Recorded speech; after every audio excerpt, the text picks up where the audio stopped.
ഗാസയെ ചുട്ടുചാരമാക്കി ഇസ്രായേലിന്റെ വമ്പൻ ആക്രമണം.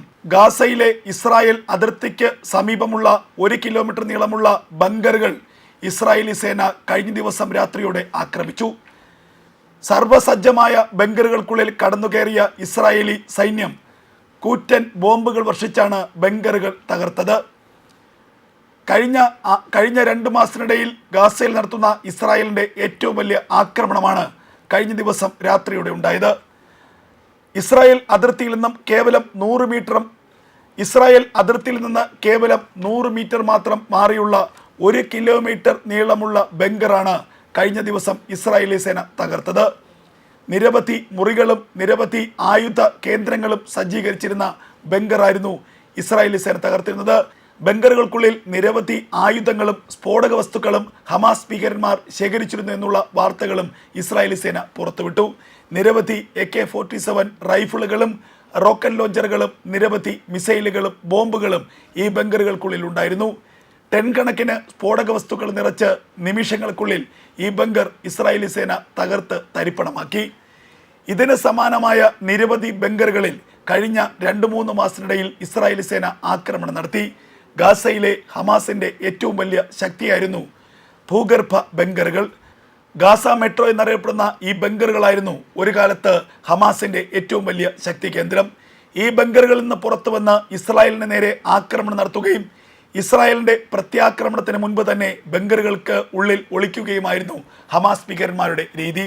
അതുമാത്രവുമല്ല, ഏറ്റവും സുരക്ഷിതമായ കവചിത ബങ്കറുകളായിരുന്നു പ്രധാനമായും ഹമാസ് നിർമ്മിച്ചിരുന്നത്.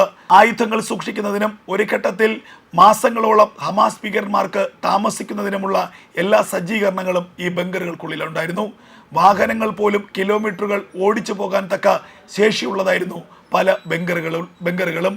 കവചിതമായി നിർമ്മിച്ച ബോംബ് സ്ഫോടനങ്ങളെ പോലും മറികടക്കാൻ ശേഷിയുള്ളതായിരുന്നു പല ഭൂഗർഭ ബങ്കറുകളും. ഈ ബങ്കറുകൾക്കുള്ളിലായിരുന്നു ഹമാസിന്റെ ഭീകര നേതാക്കന്മാർ മാസങ്ങളോളം കഴിഞ്ഞിരുന്നത്. ഇസ്മായിൽ ഹനി അടക്കം യഹിയ സിൻവാർ അടക്കമുള്ള ഹമാസിന്റെ നേതൃനിര കഴിഞ്ഞ എത്രയോ വർഷങ്ങളായി താമസിച്ചിരുന്നതും ഒളിവിൽ കഴിഞ്ഞിരുന്നതും ഈ ബങ്കറുകൾക്കുള്ളിലായിരുന്നു. ഈ ബങ്കറുകളായിരുന്നു ഒരു കാലത്ത് ഇസ്രായേൽ ആക്രമണത്തിലെ ഏറ്റവും വലിയ വെല്ലുവിളി. ആ വെല്ലുവിളി പൂർണ്ണമായും ഇല്ലാതാക്കാനുള്ള ശ്രമങ്ങളാണ് ഇപ്പോൾ ഇസ്രായേലി സേന നടത്തിക്കൊണ്ടിരിക്കുന്നത്. ഗാസയിൽ ഇനി 10% താഴെ ഭൂഗർഭ ബങ്കറുകൾ മാത്രമേ അവശേഷിക്കുന്നുള്ളൂ എന്നാണ് ഇസ്രായേലി സേനയുടെ കണക്കുകൂട്ടൽ. ആ ഭൂഗർഭ ബങ്കറുകൾ കൂടി ഇല്ലായ്മ ചെയ്താൽ ഹമാസിനെ എന്നേക്കുമായി ഗാസയിൽ നിന്ന് ഉന്മൂലനം ചെയ്യാൻ കഴിയുമെന്ന് ഇസ്രായേലി സേനയ്ക്ക് ഉറപ്പുണ്ട്. ആ ഉന്മൂലനത്തിൻ്റെ വലിയ ലക്ഷ്യത്തിലേക്കാണ് ഇപ്പോൾ ഇസ്രായേൽ നടന്നു കയറുന്നത്. ഗാസയിൽ ഹമാസിന് ഇസ്രായേൽ നൽകിയ അന്ത്യശാസനം എന്നോ അവസാനിച്ചു കഴിഞ്ഞിരിക്കുന്നു. വെടിനിർത്തൽ കരാറിൻ്റെ ഏറ്റവും വലിയ നിബന്ധന എന്നുള്ളത് ഗാസയിലെ ഹമാസിൻ്റെ നിരായുധീകരണമായിരുന്നു. ഗാസയിൽ അവശേഷിക്കുന്ന ഹമാസ് ഭീകരന്മാർ ആയുധം വെച്ച് കീഴടങ്ങാനുള്ള നിർദ്ദേശമാണ് അമേരിക്കയുടെ മധ്യസ്ഥതയിൽ തയ്യാറാക്കിയ വെടിനിർത്തൽ കരാറിലെ ഏറ്റവും വലിയ നിബന്ധന. എന്നാൽ ഈ നിബന്ധന അംഗീകരിക്കാൻ തയ്യാറല്ല എന്ന് ഗാസയിലെ അവശേഷിക്കുന്ന ഹമാസ് ഭീകരന്മാർ പറയുന്നു.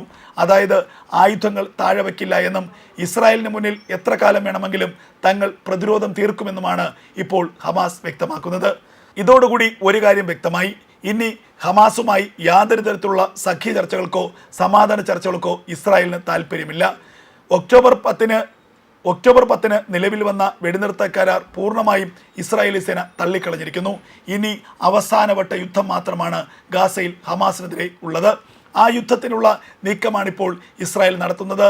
ഈ യുദ്ധത്തോടു കൂടി തന്നെ ഗാസയിലെ ഹമാസിനെ പൂർണ്ണമായും ഉന്മൂലനം ചെയ്യാനുള്ള ലക്ഷ്യം പൂർത്തീകരിക്കുകയാണ് ഇസ്രായേലിൻ്റെ ഇപ്പോഴത്തെ നടപടി.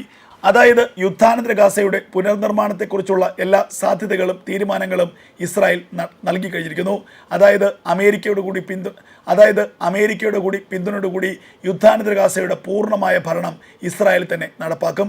യുദ്ധാനന്തര ഗാസയിൽ പൂർണ്ണമായും ഇസ്രായേലിൻ്റെ സൈന്യമുണ്ടാകും. യുദ്ധാനന്തര ഗാസ പൂർണ്ണമായും ഇസ്രായേലിൻ്റെ അധീനതയിൽ തന്നെയായിരിക്കും. ഹമാസ് എന്ന ഭീകര സംഘടനയ്ക്ക് ഇനി ഗാസയിൽ ഒരിക്കലും തിരിച്ചു വരാൻ കഴിയില്ല എന്നുള്ളതാണ് ഏറ്റവും വലിയ യാഥാർത്ഥ്യം. യുദ്ധാനന്തര ഗാസയുടെ നിയന്ത്രണം അമേരിക്കയും ഇസ്രായേലും ഒരുപോലെ കൈകാര്യം ചെയ്യും. ഗാസയിലെ മുഴുവൻ പാലസ്തീനികളെയും മറ്റൊരു ഭൂപ്രദേശത്തേക്ക് മാറ്റുകയാണ് ഈ നീക്കത്തിലൂടെ ഇസ്രായേലും അമേരിക്കയും ലക്ഷ്യമിടുന്നത്. അമേരിക്കൻ പ്രസിഡന്റ് ഡൊണാൾഡ് ട്രംപ് മാസങ്ങൾക്ക് മുൻപ് മുന്നോട്ട് വെച്ച ഒരു വലിയ പ്ലാനുണ്ട്, ഗാസ പദ്ധതിയുണ്ട്.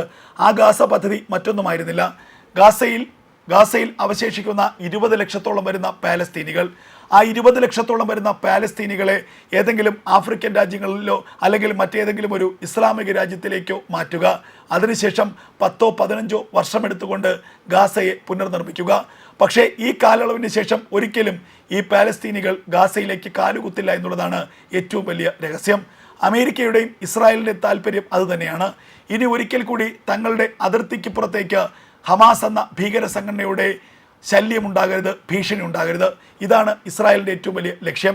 അതിന് ഇസ്രായേൽ കൂടി അമേരിക്കയുടെ പദ്ധതിയെ പിന്തുണയ്ക്കുന്നുണ്ട്. അമേരിക്കയുടെ പദ്ധതി മറ്റൊന്നുമല്ല, ഗാസ എന്ന ഭൂപ്രദേശത്തെ പൂർണ്ണമായും ഒരു വലിയ ടൂറിസ്റ്റ് ഡെസ്റ്റിനേഷനാക്കി മാറ്റുക. അമേരിക്കയുടെ നിയന്ത്രണത്തിലുള്ള മിഡിൽ ഈസ്റ്റിലെ ഏറ്റവും വലിയൊരു ടൂറിസ്റ്റ് ഡെസ്റ്റിനേഷനാക്കി ഗാസയെ മാറ്റുക. ആ ടൂറിസ്റ്റ് ഡെസ്റ്റിനേഷൻ്റെ നിയന്ത്രണം അമേരിക്കയുടെ കൈക്കുള്ളിലായിരിക്കും. എന്നാൽ ആദ്യഘട്ടത്തിൽ ഈ പദ്ധതിയെ ഇസ്ലാമിക രാജ്യങ്ങൾ, പ്രത്യേകിച്ച് ഈജിപ്റ്റ്, തുർക്കി അടക്കമുള്ള രാജ്യങ്ങൾ തള്ളിക്കളഞ്ഞിരുന്നു, എതിർത്തിരുന്നു. എന്നാൽ ഇപ്പോൾ ഈജിപ്തും തുർക്കിക്കുമൊക്കെ ആ പഴയ എതിർപ്പില്ല. കാരണം ഗാസയെ പുനർനിർമ്മിക്കാൻ ഇസ്ലാമിക രാജ്യങ്ങൾക്ക് ഫണ്ടിറക്കാൻ താല്പര്യമില്ല എന്നുള്ളതാണ് ഏറ്റവും വലിയ കാര്യം. ഇസ്ലാമിക രാജ്യങ്ങളുടെ പിന്തുണയോടുകൂടി ഗാസയുടെ പുനർനിർമ്മാണത്തിനുള്ള പദ്ധതി ഒരിക്കലും നടപ്പിലാകില്ല എന്ന് അമേരിക്കയ്ക്കും അറിയാം. അപ്പോൾ അമേരിക്ക തന്നെ കോടിക്കണക്കിന് ബില്യൺ ഡോളർ ചെലവഴിച്ചുകൊണ്ട് ഗാസയുടെ പുനർനിർമ്മാണം നടപ്പാക്കും. എന്നാൽ അത് എങ്ങനെ നടപ്പാക്കണമെന്നുള്ളത് അമേരിക്കയുടെ പ്രധാന താല്പര്യത്തോടു കൂടിയായിരിക്കും. അതിന് ഇസ്രായേലിൻ്റെ പിന്തുണയുമുണ്ട്. അതിൻ്റെ മുന്നോടിയായിട്ടാണ് ഗാസയെ പൂർണ്ണമായും ഹമാസ് മുക്തമാക്കുക എന്ന വലിയ ലക്ഷ്യത്തിലേക്ക് ഇപ്പോൾ ഇസ്രായേൽ പോകുന്നത്. അതിന് അമേരിക്കയുടെ പിന്തുണയുമുണ്ട്. എന്തായാലും വരും മണിക്കൂറുകളിൽ ഗാസ കാണാൻ പോകുന്നത് ചരിത്രത്തിലെ ഏറ്റവും വലിയ ആക്രമണമായിരിക്കും. ഗാസയിൽ അവശേഷിക്കുന്ന ഹമാസ് ഭീകരന്മാരെ തിരഞ്ഞുപിടിച്ച്, ബങ്കറുകൾക്കുള്ളിലുള്ള ഹമാസ് ഭീകരന്മാരെ തിരഞ്ഞുപിടിച്ച് വധിക്കാനുള്ള ഉദ്യമം ഇസ്രായേലി സേന ആരംഭിച്ചു കഴിഞ്ഞിരിക്കുന്നു. ഏറ്റവും വലിയ ഓപ്പറേഷൻ ഗാസയിലേക്ക് ആരംഭിച്ചിരിക്കുന്നു ഇസ്രായേലി സേന. വ്യോമസേനയ്ക്കൊപ്പം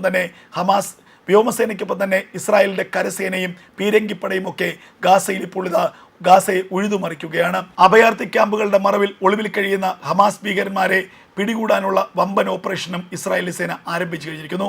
അങ്ങനെ മാസങ്ങളും വർഷങ്ങളും നീണ്ടുനിന്ന ഹമാസിനെതിരെയുള്ള ഗാസ യുദ്ധത്തിൻ്റെ അവസാന പടിയിലേക്ക് എത്തിയിരിക്കുകയാണ് ഇസ്രായേലി സേന. ഗാസയിലെ അവശേഷിക്കുന്ന അവസാന ഹമാസ് ഭീകരനെയും പിടികൂടി വധിക്കുന്നതോടുകൂടി ഗാസയിലെ ഇസ്രായേലിൻ്റെ ഹമാസ് ഓപ്പറേഷൻ പൂർണ്ണമാകും.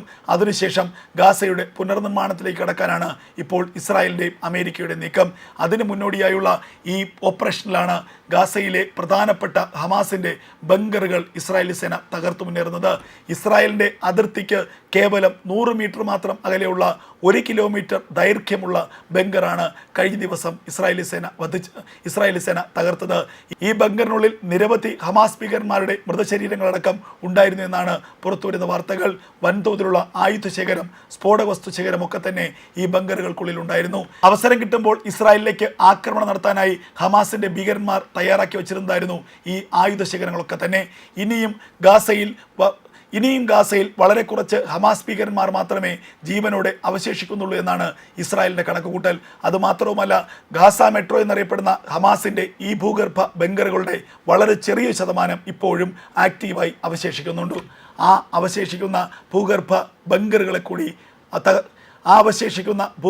ബങ്കറുകളെ കൂടി തകർത്താൽ മാത്രമേ ഗാസയിലെ ഇസ്രായേലിൻ്റെ ഓപ്പറേഷൻ പൂർണ്ണമാകൂ.